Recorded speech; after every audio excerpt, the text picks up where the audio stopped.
Sir हमने दिल से उसको बहू माना था, दिल से हमने उसको अपनाया था, इसलिए हमें अपनों पे कभी शक नहीं हुआ सर। लेकिन वो अपने नहीं थे सर।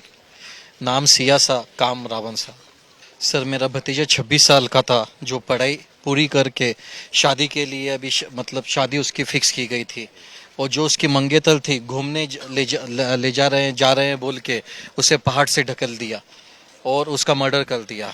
हम चाहते हैं कि उसकी जांच में उसको कड़ी से कड़ी सजा मिले, ताकि देश की कुछ इस विचारधारा की जो बेटियां हैं, कुछ उनको कड़ा मैसेज जाए कि अगर अगली बार, अगर इस बार जो हमारा बेटा केतन मरा है, इसकी कड़ी से कड़ी उनको सजा मिलेगी और अगली बार कोई बेटा नहीं मरेगा इस वजह से।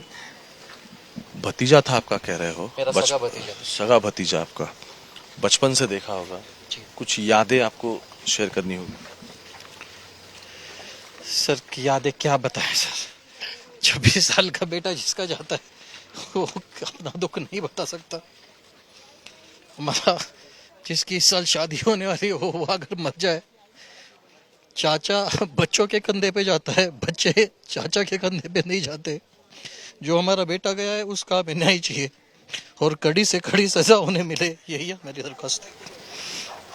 बस यही बोल रहा है। एंगेजमेंट हुई थी, उसके बाद आपकी कभी सिया के साथ बात हुई? सर हमारे घर में वो कई बार आई है, कई बार हम फंक्शन में मिले हैं, कभी ऐसा शक नहीं हुआ हमें, कभी उसका ऐसा बलताव नहीं आया कि वो हमारे बेटे को मार देगी।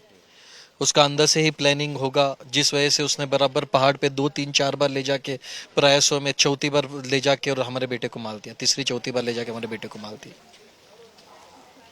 हमें कभी शक नहीं हुआ सर उसका। कभी उसके बर्ताव पर, उसके बात करने के तरीके पर कभी शक नहीं हुआ? सर हमने दिल से उसको बहू माना था, दिल से हमने उसको अपनाया था, इसलिए हमें अपनों पे कभी शक नहीं हुआ सर। लेकिन वो अपने नहीं थे सर। नाम सिया सा, काम रावण सा। हमें कभी शक नहीं हुआ सर। हमारा बेटे को मार दिया। सगा भतीजा था इनका, केतन अग्रवाल।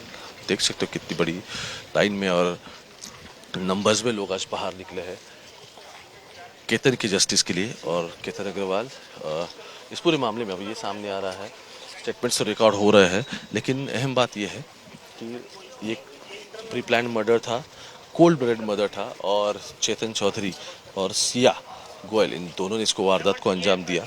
अब जब इन्वेस्टिगेशन चल रहा है तो 29